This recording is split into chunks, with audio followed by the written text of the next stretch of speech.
My story is a story of extreme suffering, but it's what I'm doing with the suffering and overcoming. We all go through suffering in our lives. Some people a little bit more so than others.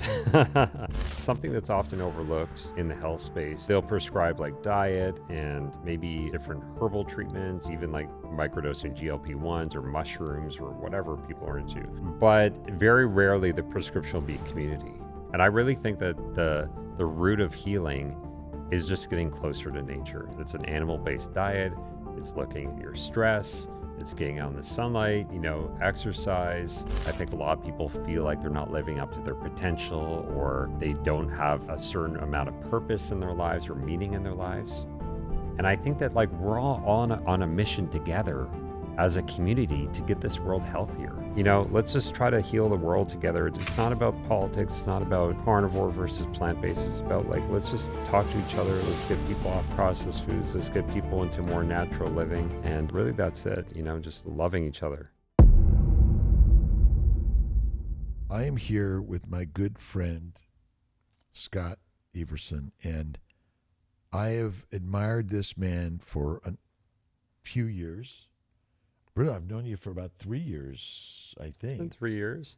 Well, we've only really known each other more closely for like a year. Yeah, but Yeah. I've sort of, since Meat Stock Yeah. last year, and I've been inspired by his ability to connect so many amazing people and bring us all together at an event to share ideas that are so out of the norm when it comes to health and wellness. Yeah. And we've all suffered in one way or another. And if you haven't, you will.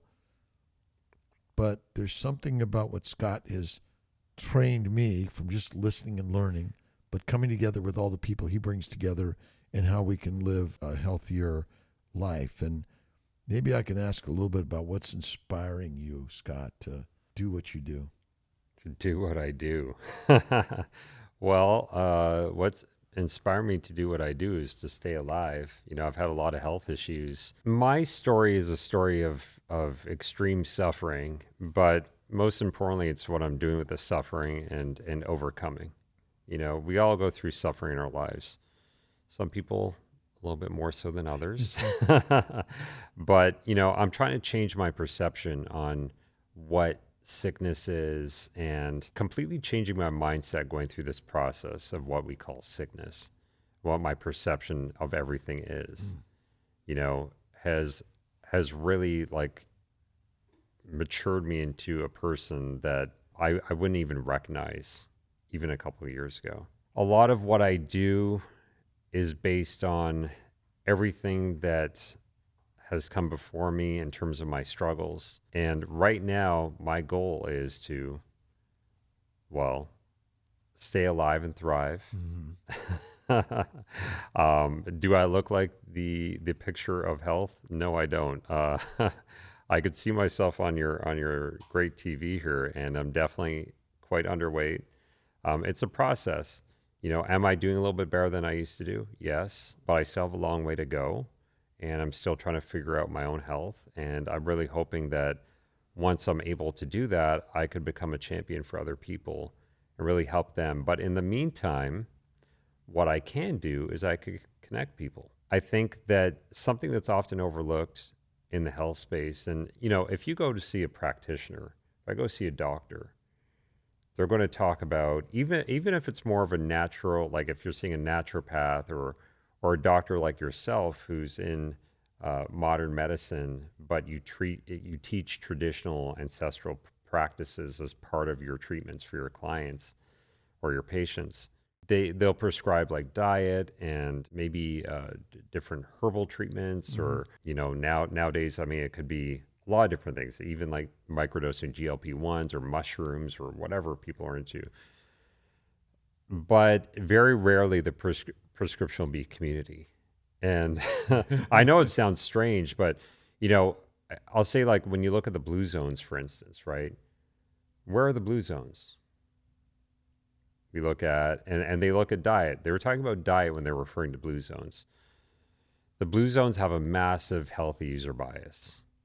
But when you really look at the blue zones, where are they? Italy, Greece, Loma Linda, Okinawa. I mean, what is the common denominator with all those places? Community. All those, family. Yeah. That's it. Connections. You go to Loma Linda, everybody knows each other, right? Religion breeds community in a lot of these places, but family is life and death for them. And there's no separation of home for them. Like we live in our modern world where we go home after work, we spend our day at work, we go home in our own homes, watch Netflix, maybe our interaction will be through our cell phones, right? And this is a beautiful thing that we could reach people all over the world through digital communication. But the way we live now is not conducive to health. And I think personally, community is one of the, we are social creatures. We should be socializing every single day, right? It's been well studied. People who are in social isolation die much younger. All right. If you're not a member of the Mighty Tribe yet, you must, right? Just go to Kiltz's Mighty Tribe and become a member. It's free. The whole intention is to bring the community of all humans to learn why this is better than this. And we invite all vegans and vegetarians, Mediterraneans, and carnivarians to Kiltz's Mighty Tribe. It's a meetup. It's a place to learn while you've been suffering likely from this, and you'll feel better on this. But what are the nuances of what you can do to feel better, look better, and live better? Because I've done it, and that's why I created the Mighty Tribe, to bring you into the masterclass. Be the master, my friends, and join Kiltz's Mighty Tribe. God bless. A lot of times when you ask people, what is the number one, root of all disease? Like, what would you say that is? Roots. That's a good answer. I would. That's obviously we have. But what is the driver? What is the driver of disease? Like, let's say heart disease or cancer, or what is the common denominator with that? Would you say Stress. Stress, yeah. But what does stress cause? Well, dis-ease, dysfunction, obviously is something that's not in alignment the way it should be. Yeah. And whether it's your environment, whether you're in too crowded an environment or too uninhabited environments. And the second is what are you feeding your body? Mm-hmm. What's your sustenance, your nutrition? Yeah. And we're seeing, and I think we've all suffered from the improper diets that we've been consuming for so long, which creates more disease, which leads to more isolation and more mental, physical, emotional stress. Yeah.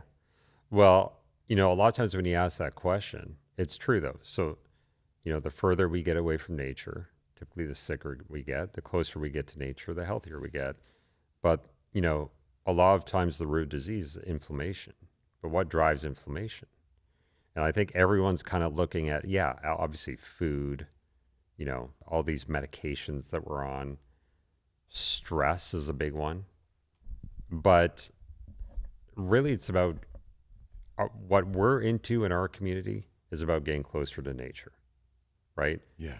Modern science or nutrition science, whatever, actually advocates getting away from nature, right? Which is an animal-based diet. What we're preaching with an animal-based diet is getting closer to nature. So, but there are certain things, like I mentioned before, getting away from nature is, isolation. Now we're living in an isolated society, right? Chronic stress is often overlooked. Again, this isn't something that people typically, when you go to a doctor, they're not going to be like, oh, you're stressed out, you need to manage your stress. I mean, that is probably the number one driver of inflammation, right? In a standard doctor's office, you're stressed. Here's an antidepressant. Right. So you're not actually getting the root. Again, you're getting further away from nature and you try to medicate yourself out of it. It just creates more problems that you need to have more Band-Aids for. And I really think that the the root of healing is just getting closer to nature. It's an animal-based diet. It's looking at your stress. It's getting out in the sunlight, exercise, community. Community for me has been so healing. And because I was sick, or I have been extremely ill for a long time, and I'm doing a lot better than I was. But when I was really sick, I didn't want to communicate with anybody. Mm-hmm. And I've talked to so many people who are in the same boat. They're just isolated. They feel sick. They don't want to communicate. You become more inward. You don't want to talk to anybody when you're in that state. And I'm trying to, really what I'm trying to do with my community and with Meat Stock and Wired for Healing, these other things, is I'm trying to rebuild that. I'm trying to rebuild community and make connections with people, trying to connect the right people to other like-minded people. When I ask people, I say, well, what brought you to this event? What is it? I always expect them to say, oh, well, Dr. Kiltz brought me to the event, or Sean Baker, or whoever else is on the list, Mikhail Peterson, or Ken Berry, whoever it is. They always say, they just always community, always. They don't list all these people. It's not so much about learning. A lot of people do come to do that as well, but people just want to be around like-minded people. And that's when they feel the best, and that's when I feel best. So for me, that is one thing. I'm not the smartest guy around. I can't tell you what to eat. I can't tell you to fix your health in most cases. But what I can do is I could connect people. And that's what I've been set out to do until I resolve my own health issues. And then maybe I could speak more about that stuff. But maybe we're not meant to resolve or cure things. We're meant to live through them. Mm-hmm. But we don't hold them as a burden. We carry them to strengthen us. And so my sister had type 1 diabetes for life. Mm-hmm. And so there was no curing her disease. It was learning to carry the burden with strength. Yeah. And maybe that's a little bit how we need to look at all of this, because there are some conditions we may never fix completely. Mm-hmm. So a lot of it is, how do we learn to live with our burdens, but not live the burden? Yeah. And I think our modern world and modern medicine gives us a label, and then we live that label, Mm-hmm. rather than learning from the stress and the struggles that go on with that. And in your case, you've developed Meat Stock, Mm-hmm. which is an annual or more event to bring people together, like-minded or learning-minded. Mm-hmm. And I was just talking to Ford Brewer and also Eric Berg today. Yeah. And the one thing, it was about education and always a teacher. Mm-hmm. And we're all hungry for knowledge. And coming to these events, it's not a university. You're not going to get tested on anything, which is stress provoking. I got a score on this test, but it really is. You could come freely to learn something that you may never have learned about, not only just eating meat, but other methods that you might find healing in the process. It's teachers like you that give us a reason to come together in a lot of ways. And, I'll say one thing, like from our events, the success stories, people want to hear the stories. People want to hear your story. Everybody has a story, like you say. But I really think that people want to be inspired more than anything. People come to these things and they want to feel something different than their everyday lives, Yeah. where it's just, they're going through the motions and all that. And there's a lot of great things, just in your everyday, ordinary life, whatever. But people want inspiration. And that's what I want on a daily basis. I need inspiration to thrive. And I think you do too. And, I need you, Dr. Kiltz, because you, to me, are very inspiring. And I love you just as a friend. You're a great guy, but I learn a lot from you, and you inspire me to want to get up and do things. And, do different events and go to meetup. I kind of joke, like I see Dr.Kiltz more than I saw my ex-wife. But I set out this past year, I said, I'm going to go to as many things as I possibly. It's kind of hard because I have a 3-year-old and 6-year-old at home. But I said, I'm going to go as many things as possible. If somebody invites me to something, no matter how small it is or whatever, I'm going to do it. And honestly, it's been just a life-changing year. I've met so many amazing people that I can't even imagine. Like people often, I've been asked this before, if you could take a time machine and go back before you got sick, would you do it? I was like, I can't. Yeah. And the reason why I can't is because, well, mostly because of the people in my life. I can't imagine being without you and a lot of my great friends in this community. I'm like, how could I just go back and erase that because I didn't want to go through really challenging times? And it's not just that, because I feel like I've derived a lot more purpose in my life. I feel a lot more fulfilled helping other people. I think that's another driver of stress for people. I think a lot of people feel like they're not living up to their potential, or they don't have a certain amount of purpose in their lives or meaning in their lives. And I think that like we're all on a mission together as a community to get this world healthier. And it feels good. A meaning mission. A meaning mission. A meaning mission, right? Meeting mission. Meaning stock. I think maybe we got to change the name. It's sort of a meat stock and bringing people together and sharing ideas that aren't just about eating meat, but it's that movement and community and your inspiration to share that. What is it you think? And by the way, I love you, by the way, and I love you as a friend, as a brother, because it's these connections that we all need to realize are important for all of us.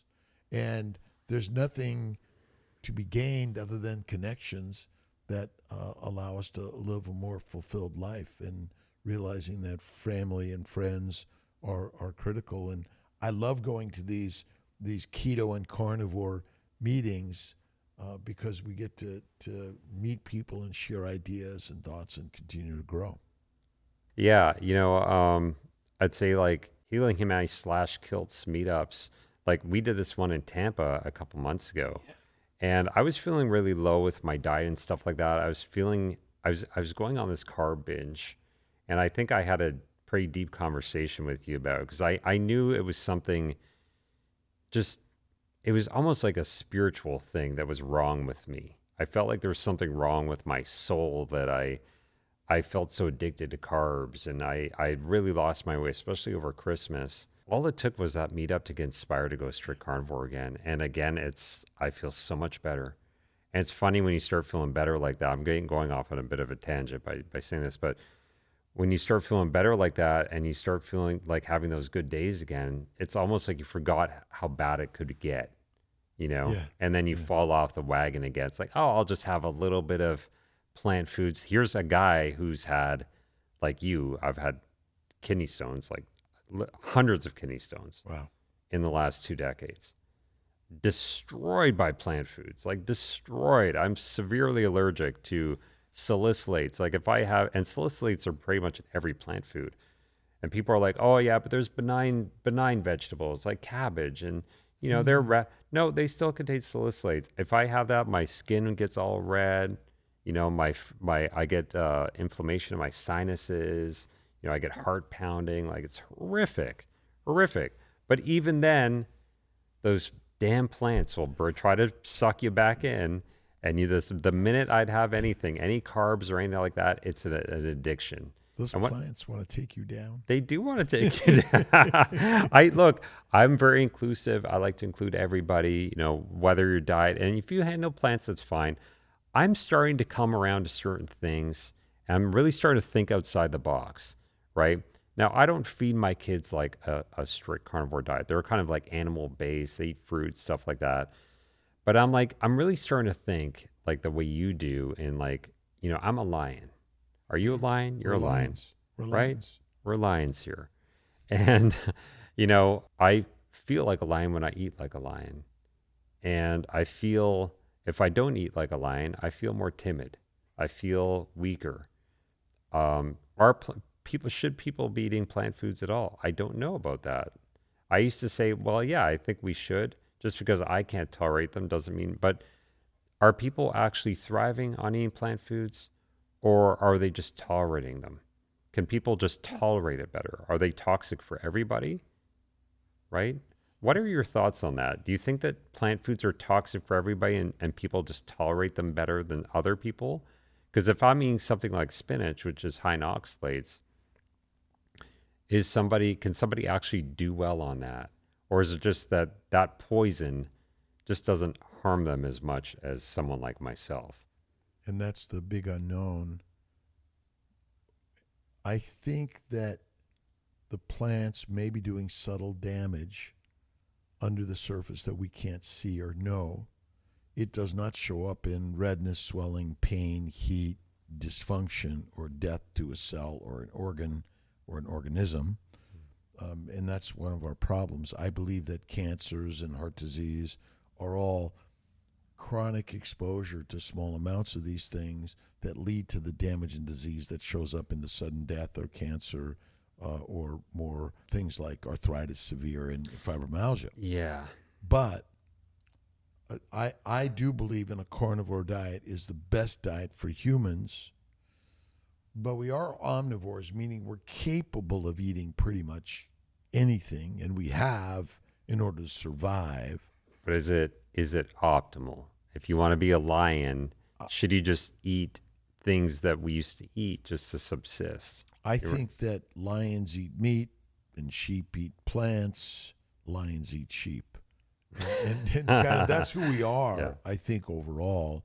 But can you be healthy by finding your least toxic foods, eating less frequently, and adding more fat? Right. I think that may be something we can do. Yeah. But my daughter would die to a raw banana and an avocado, and yet a cooked banana doesn't hurt her. Mm-hmm. And so these are things that I don't, the why part of it, 90% of smokers don't get lung cancer. Yeah. And so does that mean smoking is okay to do because it's only 10%? You're right. Yeah. I find it really weird. I just try to figure out all the pieces of the puzzle of this, right? How is it that you could have a 30-year-old who gets cancer, who's good weight, work out? I mean, you've probably met lots of people like this. People who have cancer and they work out and they have a decent diet. They don't smoke. They don't drink. Or you have the guy who's 80 years old who's been smoking for 60 years and he drinks like a fish and he's overweight and he's on cholesterol meds and he never gets cancer. Yeah. Like these are questions I have. I'm just like, I'm always thinking about this stuff. Like what does an optimal diet mean? How much of it genetics plays a role? How much of it is it like bacteria that's passed down from our parents? There's so many different moving pieces of the puzzle. I think we're poor predictors of much of anything. And so we just know that our probabilities of living to 200 are like zero. Yeah. Trees live a long time and some other animals live a long time. But I think you might live to be maybe 150. I'll give 120. I'm going to 120. I think. But it is interesting. Again, why one person and not another, that's our mystery. Yeah. So that's why, I feel great. I'm not having any problems. I'm going to continue eating my salad, my cereal, my pasta, my bread. But how much of it do you think there's a mindset to it? Now, one huge. of my best friends from medical school, Dave, died of cancer at 52. Smart guy, positive guy, healthy-looking guy, big exerciser, really great. Mm-hmm. But I think he died secondary to some plants that managed to cause inflammation and damage deep in our core, but gets to every cell of our body. Well, okay, so let me put it this way, and you're talking about mindset. I would rather be a guy who's smoking and drinking heavily and eating nachos and cheese for dinner than a guy who is severely stressed and anxious all the time. And I'm just speaking of this completely anecdotally. Now, you just had an interview with Dr. Berg, and one thing I love about Dr. Berg that he taught me is there's one very simple question to ask people, and that is, what happened before you got sick? It's funny. How many times have I been to a doctor, and I don't think I've ever been asked that question. What happened to you right before you got sick? In Wired for Healing, it's the first question that we ask people. And I learned that from Dr. Berg, actually. And I would say 9 times out of 10, it was a stressor. It was a stress. It was some kind of stress, divorce, some traumatic experience. They lost a lot of money. They lost their job. They social isolation, lack of purpose, whatever they were anxious or stressed out about. So that's me personally. I got sick because of stress. That's what really got me sick. I had been sick before that. I took a long course of antibiotics. I wasn't optimal in terms of my health. I used to own a fitness studio, and I was 80 pounds heavier than I am now, which is hard to imagine, seeing I'm so skinny. But on the outside, I was healthy to people, but on the inside, I was very unhealthy because I was lacking purpose in my life. My relationships were not good. Obviously, my diet was not good. I was on the bodybuilder diet, which is a lot of crap. If only I had known about stress back then, because when I was severely stressed like that, that's when everything really started to go downhill. And it's, when you lose your health, it's much easier to lose your health than it is to regain it, I find personally. But the best way to regain it is through living naturally. And that's what I'm trying to incorporate in every aspect of my life now. So natural foods, me, it's the carnivore diet. I can't tolerate any plants. That being said, and this is going to be controversial. Uh-oh, Stan, stay tuned. The carnivore diet for me, now there's a lot of people, right? A lot of people like the success stories. I love them as well. I find them very inspiring. Some people go carnivore, it fixes everything. That's great. There's a lot of people that need more. Sometimes some people need a little bit more. Sometimes people need a lot more. For me, it was really the combination of carnivore and fasting because my gut was inflamed. And every time you eat, it's an inflammatory process. Always. Now, when the lining of your stomach is severely inflamed, I went to my gastro and he goes, your stomach's on fire. He's like, you have one of the worst cases of trophic gastritis I've seen. And carnivore fixes a lot, but it doesn't fix gastritis. In fact, in some ways, if you eat too much fat, I think it makes it worse. So carnivore for me didn't really start working very well until I started fasting a lot. And when I was able to bring down the inflammation, I was able to handle the meat better. I wasn't able to handle any foods, hence why I'm so skinny. I was eating like lean chicken, right? But now that I've been fasting a lot, it's brought down the inflammation enough that I could tolerate some butter. I can't eat like super high fat. I'm not eating like a stick of butter and, like Bella with her hair in the sunshine. And I wish I could do that. I mean, that sounds glorious, but and also work on my mindset. I'm sorry to get so off topic, but work on the mindset. Because if you could adopt spirituality, you could adopt mindfulness practices, or even sort of, physical practices, doing breathing exercise, working on meditation, community. Community could be a very spiritual practice. That is what's worked for my mindset better than anything. That stops the inflammation. Really anything you could do to stop inflammation. And really that's mindset, nature, the right diet. Community, yeah. That's it. That's it. Connection. That's the road to healing for everybody. It's just people have to go at their own paces, and people might have to find out they're missing pieces of the puzzle, really. And you're always where you're supposed to be. I think so. I think even in your, you have massive setbacks. I mean, those setbacks happen, I think, for a reason. I really do. I think the universe works the way it should most of the time. I mean, it's hard to think that way in certain cases, but I think the universe works as it should. And I think that God, however you want to define that, gives you your struggles for you to do something with it. And I really think that every time I go through a setback now, I've really tried to adopt a mindset of gratitude. I think a mindset of gratitude is another thing that should be on the prescription pad for everybody if you're trying to heal, or just not even heal, but just live life as best you can. If you're not grateful for even the bad things that are happening, or what you consider to be bad things, I think you could change your perception on bad and good. But when you are dealing with symptoms and really bad symptoms, you could still incorporate gratitude. You could wake up every day and think about what you're grateful for. Do you have any particular practices that you do on a regular basis to help bring that gratitude? Well, I mean, so simple things. I just got like a massive whiteboard in my kids' playroom, and we go through gratitudes every morning. I make them do one gratitude every morning, and I'll do 3.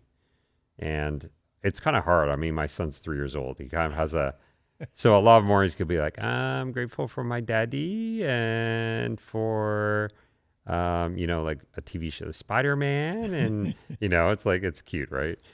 My daughter has a little bit more of a grasp for it. And she'll be like, oh, I'm grateful for my friends and my teacher who cares about me and stuff like that. And I have so much to be grateful for, man. Honestly, I'm grateful for my sickness. Yeah. I'm grateful for my sickness, right? That's not my identity. But when you're sick for so long, most people, you adopt that identity. I'm a sick person. No, I'm not. I'm a person who's had symptoms, but those have been my biggest driver of growth in my life. Would you say that an animal meat-based diet has helped you through that versus a plant-based diet and how you'd react that way? Well, I wouldn't be talking to you right now if I was on a plant-based diet. I'd be in bed. I would say, and another way in that the meat-based diet has helped me. It's almost like it's just a gateway to like-minded people. It's escaping the matrix for me, because when I started, adopting a meat-based diet and being carnivore, especially, it really opened my mind to what we're being lied to about, which is a lot. We're living in a box. We're not living in reality. Right. Right. And I think that when you are with like-minded people, that's when I talk about community, I'm really talking like-minded people, because when I'm hanging out with, let's say, like my kids' friends' parents from daycare or whatever, and we just talk about the weather, and it's still nice to have that connection. Yeah. Don't get me wrong. It's still nice to, talk about the hockey game and stuff. But when we are on a mission together, you and me are on a mission together. All of us, everyone probably listening to this podcast, we're all on a mission together. This is our purpose. We want to see people get healthier, right? And when you're all working together for something like that, it drives purpose, but it drives like this love for each other. It drives an understanding for each other that you can't get on just a surface level. It's much deeper in that, So yeah, carnivore is a gateway drug. It's the gateway diet drug that just reduces the inflammation, and it also opens up our mind to more curiosity. Yeah. And everything, political, like spiritual, like everything. It's opened my mind to everything now. And we're bringing together so many amazing people at Meatstock coming up in Gatlinburg in May. Yeah.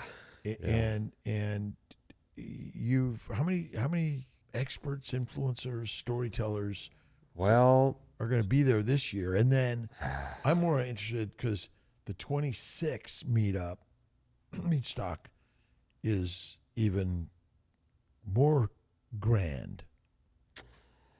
Yeah, well, okay. So this year, I really overdo it on people because you want to know why though? A lot of people would be like, Scott, you have so many speakers on. Like, how are you going to manage all this and all that? And I'll tell you, I don't know how many of these meat stocks we're going to be able to do because I think the speakers are going to be pissed at me because we have so many speakers that I don't know how much time everyone could speak for. But for me, this is like a family thing. I want to invite everybody. Yeah. Everybody. I want there's so many people that inspire me and people I like listening to, and big or small, doesn't matter. I want them all to be there, Right. I want it just to be our family thing. We do this once a year, at least for this one event, but I want to go to many events during the year. But 2025, yeah, we're looking at about 30 speakers. a lot of people in the carnivore space. And then next year, 2026, and yes, I'm a crazy person. I already have 2026 out, but I really wanted to expand it a little bit more in, bringing farmers on board and people more in the political sphere influencing the government right now. People talking about all sorts of different things. And it's going to be a much bigger event next year. It's going to have a different feel, but we're still going to keep the components that we're doing right now. Like we do a cabin retreat where you could actually live with many of the speakers. It's pretty intimate, and it's like 4 nights, 5 days, and you could wake up with Dr.Kiltz and have steak and eggs with Dr.Kiltz, or go for a workout with Dr. Baker, or it's just a really cool, just family feel to it. I love it, and really I'm just addicted to these things, and not even just my own things, just everyone's things. I like what everyone's stuff going on right now. So Who do we know doesn't have some health problem? And ultimately, in some way, we've all had some health problem. Again, whether it's physical or mental, emotional, we've all dealt with something. So in fact, these events are great for everyone out there. Yeah. To come think together so. and Yeah. learn, hey, and we're always going to find someone that's had some suffering that we've experienced. Yeah. And that's a good way to learn of some new ideas that maybe you haven't touched on. Yeah. There's a lot of different people that speak on, so they take sometimes like a myopic approach, right? Like you look at like somebody, and I'm not degrading them in any way. I think it's amazing that you could become such a master on one topic. But you take someone like Sally Norton, who is a master on oxalates. Yeah. She spent countless hours at the library. What the drive it takes for somebody to want to learn such a precise topic like that is amazing to me. But I think everyone has to take what they learn from each, topic like that and break it down into their own healing journey and figure out what piece of the puzzle is really suited towards me. What do I need to adopt into my own life? And for me, it's about that, taking what Dr. Kiltz says, talking what Dr. Baker says. We all have different approaches, right? And I think you really need to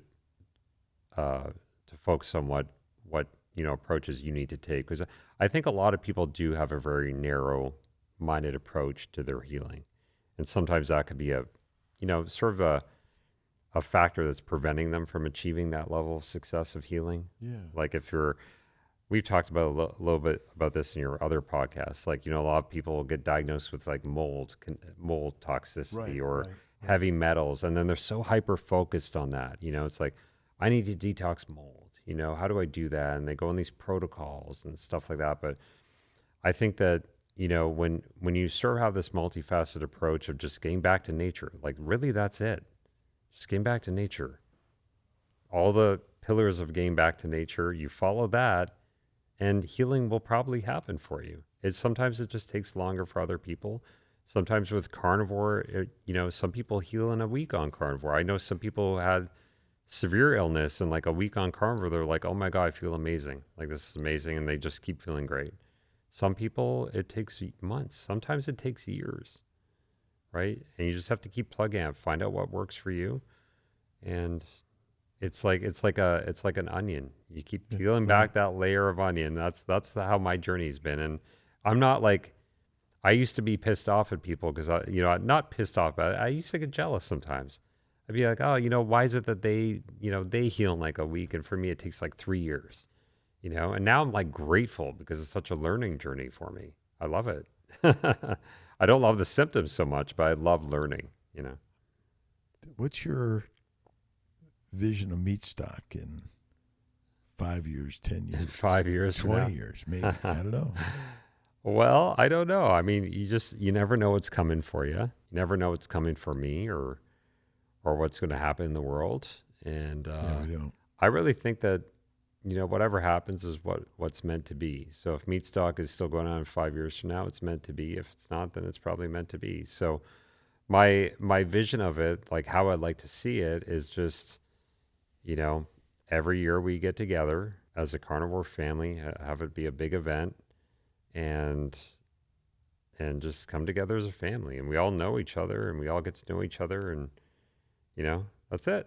We talk to each other, we put our arms around each other, we steak together, we sit in the sunshine together and talk about our lives, and make friends we haven't met yet. And I don't know, there's not much other vision to it than that. But one thing I would like to say though is I don't want to just stay in the echo chamber. I really want to reach out to other people. I think that sometimes talking to our own base, I mean, that's great, but I really want to reach out more to other people in the keto space, even in the plant-based space. I will say, I hope she's not watching this, or even a couple of people, people who I invited to Meat Stock 2026 are kind of a little bit more in the plant-based space, if you could believe it. And I've had people comment on that. Like I'll say Vonnie Harry, the food babe, and maybe some people in who watch you might know who that is, but she's really well known right now for trying to get food dyes out of our food system. Products, Right, yeah, but food dyes, our children are just inundated with these food dyes, and cereals or candy, any products really that are processed has food dyes, even cough drops, anything. And she's trying to get it out, and I love her message, and her message is, it's more about the children, get kids off processed foods, but she more focuses on a plant-based diet, and she has her line of plant-based food products like protein powders, and people are like, why are you inviting her? Like it's Meat Stock, do you really want somebody? I said, I want everybody. I want anyone who's focused on healing, even if we disagree, I want you to come and, let's just try to heal the world together. It's not about politics. It's not about carnivore versus plant-based. It's about let's just, talk to each other. Let's get people off processed foods. Let's get people into more natural living. And really that's it, just loving each other. Cool. Advice for someone just thinking about carnivore? You got to think outside the box, man. You got to think outside the box. And I think some people, it's just hard for them to think outside the box. It's a process. I think some people are just not ready to be awakened yet, and they're not ready to go down that road. And sometimes people just never go down that road, and that's fine. We're all on our journey or whatever. But I would say put down the science, put down the studies and all that stuff, and hear about the stories. Mm-hmm. Focus on the people. What are you hearing from people when they go carnivore? What are the stories telling you? What harm is it to maybe experience that with your own story? Formulate your own story. I'm not saying it's always going to work out for you, but why not try carnivore? Why not give it a try for a month or 2 months and just see what happens? What do you have to lose by it? Or it's always going to work out, but may not be in the way you thought it would. Right. And that's one of the interesting parts well, of this. Look, I've tried pretty much every diet you could try. I've tried veganism. I mean, I've tried everything. I was vegan, I was vegetarian. I was keto for a long time.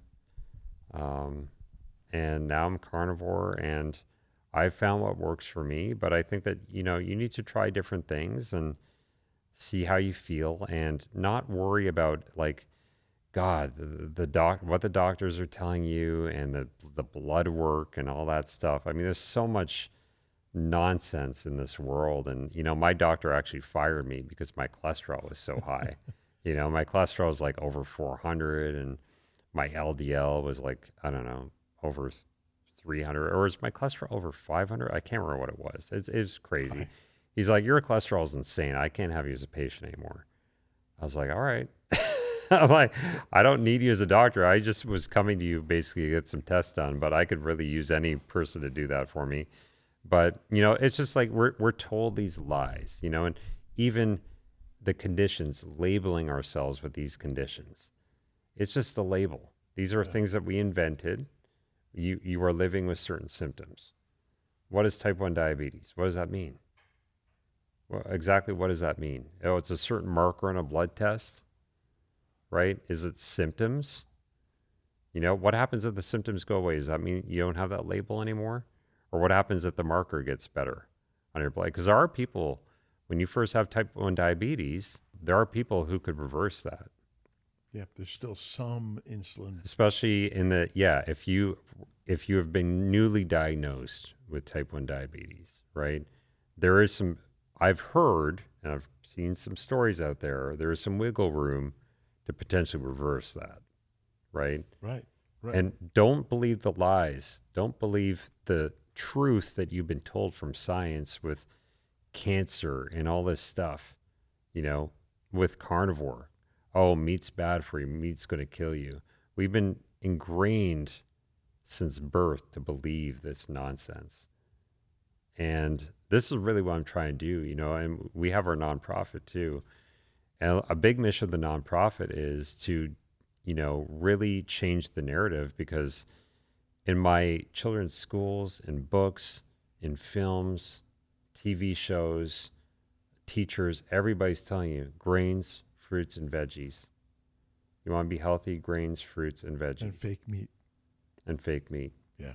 And we need to start teaching our kids and change around the narrative that the most health promoting foods out there are animal based. Mm-hmm. You want your child to develop, you want to develop as an adult, mind and body, you need to incorporate animal foods into your diet, you know? So like that's our mission. So what's the name of the foundation? Healthy Food for Kids. The website's still not quite there yet, but I'm just, you know, we want to change the narrative around. And if you guys are like writing children's books or whatever, you know, come to us. We want to publish stuff. We want to change the content. We want to change the products that are available, working with farmers on bringing out different baby products and baby formulas and RFKs, really trying to get, you know, changes made to the baby formula, because this is toxic crap right now. But yeah, you know, I'm just about wanting to, like, my purpose right now is just to help get the word out on this stuff. Yeah. And I think carnivore is just one of those things. Carnivore, community, getting back to nature, friendship, you know, this is all the message for helping people heal. We're healing humanity. Yeah, we are. Right? What other events are there this year, next year, that you're either going to or working on? Okay. There's a long list of events. Events that I'm working on. So we have Meat Stock coming up this May. It's sold out, unfortunately. But April 2026 is the next one. And you guys go to meatstockconvention.com, and you can check out our speaker list. We have an amazing lineup for next year, like an amazing lineup. All your favorite carnivores, all your favorite people are going to be there. It's a great event. We have a couple of intimate retreats coming up as well this year. We have Mont Tremblant, Quebec. I don't know if anyone's going to show up for it, but we'll show up. So it's you, Maria Emmerich, Steak and Butter Gal, aka Bella. I don't call her real name anymore, Steak and Butter Gal, even when I see her. Right. And Lisa Wiedemann, and you know, some of my favorite people. And they're going to be intimate retreats, just like 16 paid people, paid guests. And one is in Tampa, one is in Mont Tremblant, Quebec, and one is to coincide with the Hack Your Health event. So we're going to hack your health. Lisa Wiedemann's cruises, her carb sober cruises. We have Healing Humanity events that we have lined up, and Kiltz Health events. I'll be there. Yeah, I think the next one's in Yuma, Tennessee. I don't think I could go that one, but I hope to go like Boston and stuff. Actually, Bella has an event for July 4th. I think it's like you and Shafee and Dr. Baker, and that's going to be a lot of fun in Montana. So that's for Independence Day. There's just so many great events. You know, one I really like is Wise Traditions. That is tell me about that one. I know you've talked about it. Yeah, that's Weston Price. Salt Lake City, Utah this year. That's Weston A. Price. And they're not like carnivore, but they're very like, you know, they advocate a lot for meat heavy diets. And I think we're aligned in a lot of our philosophies on life, and just in terms of like getting back to nature and that type of thing. So that's a really cool event. And I'll be in Austin next week for the Health Optimization Summit. So that is like, that's more of a biohacking event. I'm not really so much of a biohacker guy, and that event is actually sort of more from paleo effects.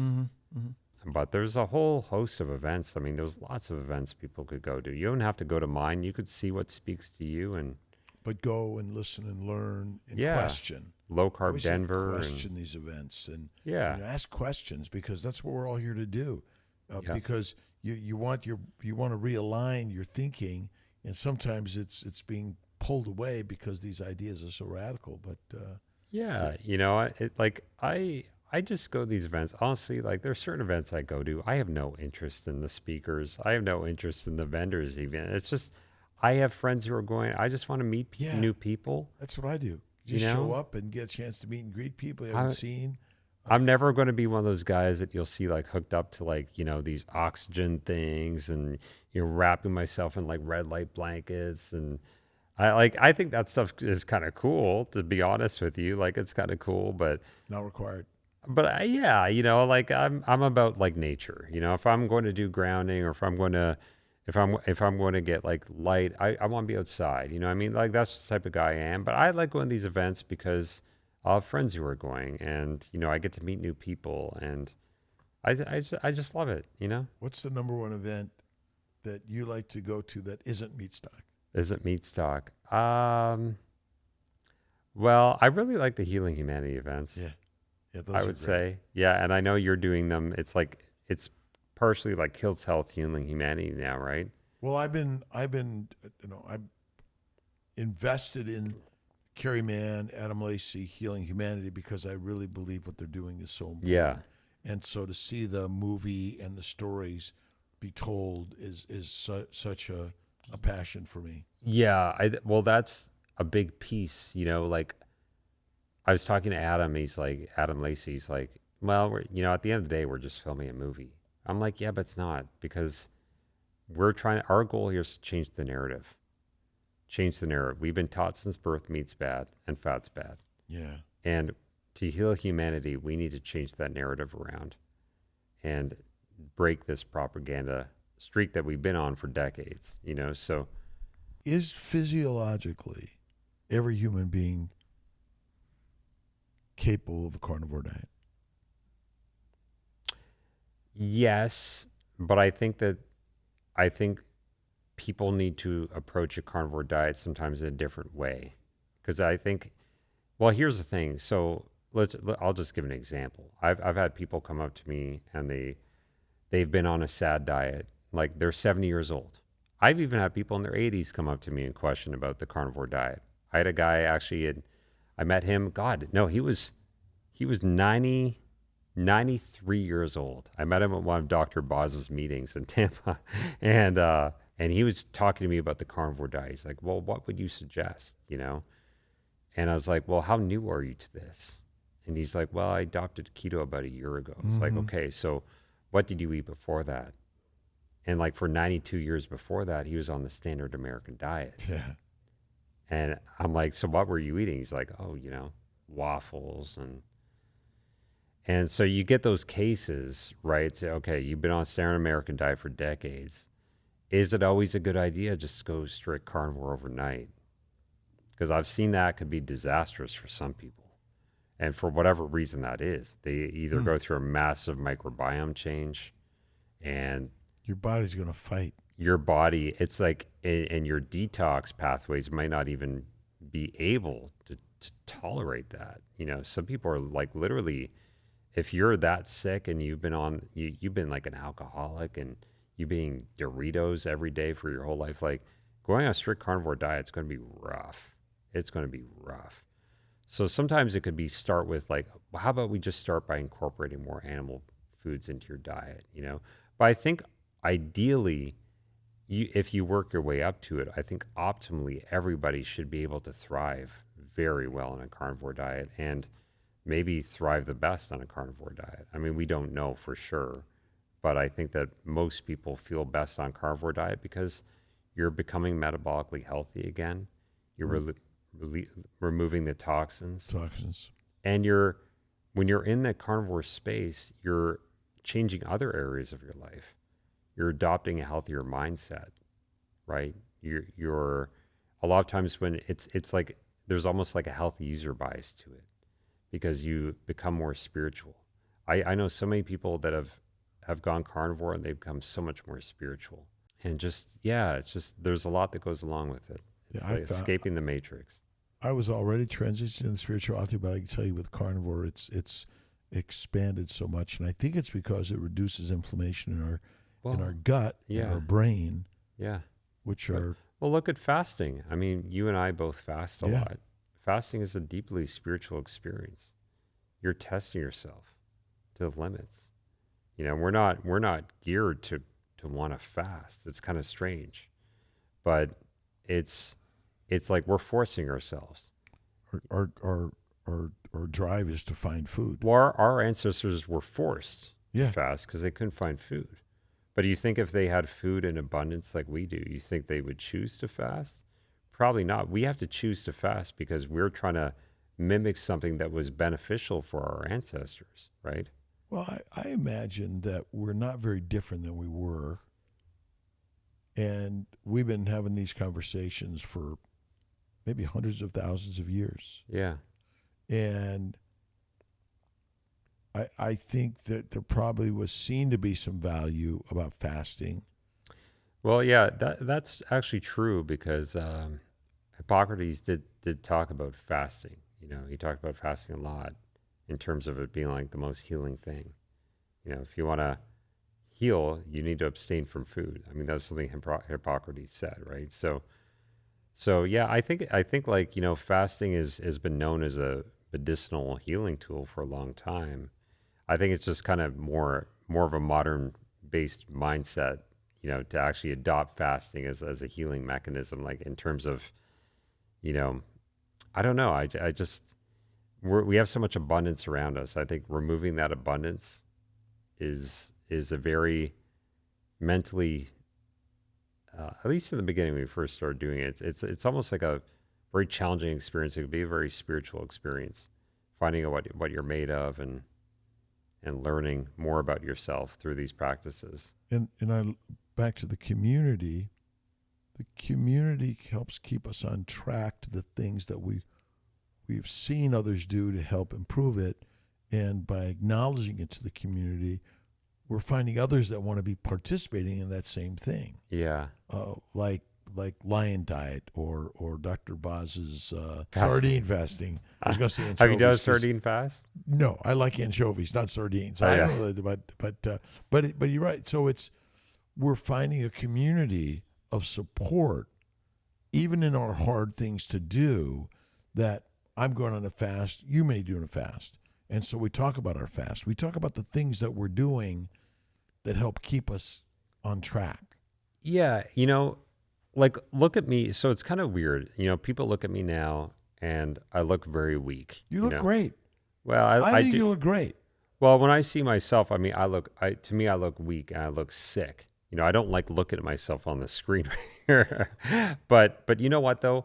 It's not about necessarily, you know, in terms of physically being weak or strong. It's how you feel, feeling strong. And when when I fast, I feel strong mentally. Yeah. And you're pushing yourself to limits. When you push yourself to limits and you realize what you're capable of, that to me has actually driven me to do a lot of these events that I do and do things that I didn't think I could do before, you know. And I've had people tell me, like, I'll just give you one more example. I don't want to rant too much, but when I quit the government, I worked for the government for a long time, and I worked in IT, and I had this, you know, this standard job, right? I was living in the matrix, you know, working on their fluorescent lighting. I kind of hated my job, but I never quit because I had great benefits and I was making good pay. It was secure pay. I was unionized. And in Ottawa, Canada, that's the capital of Canada. That's what people do. They work for the government. They don't do anything else, right? So when I was talking about quitting that job, and I said, I want to start a gym. That's what I want to do. Everybody was like, are you out of your damn mind? My mom was like basically disowning me. She's like, what are you doing? You're ruining your life. You have a good job. You have great benefits. You know, you're unionized. You just got a promotion. You're ruining your life. all your savings, you could put that into a house and start a family. I'm like, no, I want to start a gym. I want to put that into a studio space and have my own gym. What do you know about starting a business? Nothing. Nothing. I've read a couple books. I've never had a business before. I don't know. And people hated my ass almost. They were just like, you know, who are you to think you could do this? I had a lot of people kind of like unfriend me on like Facebook and stuff. It's weird. It's a very weird stage. But even though everyone was telling me I can't do this, whatever, I said, you know what? And that almost drove me more. I'm like, I'm going to do it. Wow. And I'm going to be the best I'm going to have the best gym in the city. And it's going to be the most successful gym. And it's like, and when I drive myself to do hard things like that, and fasting is, look how skinny I am. A lot of people say to me, you can't fast. You're too skinny. I'm like, really? Okay, I'm going to try a 72-hour fast because for me, it's very healing. You know, I'm always looking for things that just to drive myself into doing something that really brings me out of my comfort zone every day. And I think that's why I started doing these events because doing something like Meat Stock, I hate speaking. I hate interviews. A lot of times, like even right now as I'm speaking, I'm like, I'm probably making an ass of myself, whatever. 2 asses. But you know what though? It's like, I want to do something hard like this because I'm not a good speaker. I need to challenge myself. I want to really develop a speaking ability where I'm challenging other people. I love challenging people. Yeah. I love pissing people off. And not because I'm trying to piss them off, but because I'm trying to introduce ideas that challenge them. And I don't know if I'm right, but I could be. You know what I mean? I think you do the same. I think you're very passionate about like challenging yourself. Your passion is passion. I love it. I love like you're the type of person you wake up at 5 a.m. and you're excited for the day. And like, how do we get everybody to live like that? You know? Inspiration. Inspiration. And you can share a story to everyone. Everyone hears a different story. Yeah. Right. Whatever you or I say, there's infinite stories being heard. Yeah. Because our mind is the master of whatever you're saying, and then we decide like, you idiot, or like, Yeah. wow, Well, some people that's idiotic. Some people watch you and Wow. they'll say, this guy's crazy. He's crazy. See, I see you as passion, right? Yeah, But no, some you're people will right. be like, oh, what, this guy wakes up at 5 a.m., does what he goes, like, I wake up you at go to events where there's like literally 20 people. And like, I would question myself. Like, I'm not any sort of grandeur or importance. I don't think I'm like healing the world or anything like that, but you have a lot going on, and you don't have to do stuff like that. And some people would be like, why does he waste his time? He's crazy, this guy. But you are someone, you're on a mission, and they say that, he who has a why could bear almost any how. And you will fly across the country, you will fly across the world to do things because you're on a mission and nothing's going to stop you. When you have that mission in mind and you have that goal in mind, it's just nothing stops you. Nothing.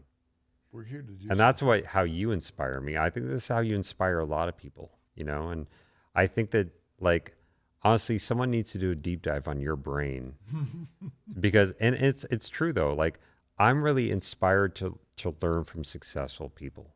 And I'm not just talking financial success, but that could be part of it, learning what drives the most successful people in the world. It could be something that you don't agree with. Like, let's take like Elon Musk or Steve Jobs. Maybe you hate iPhones, maybe you hate technology, whatever, but he still did something that he became the most successful person in the world at. What drove him?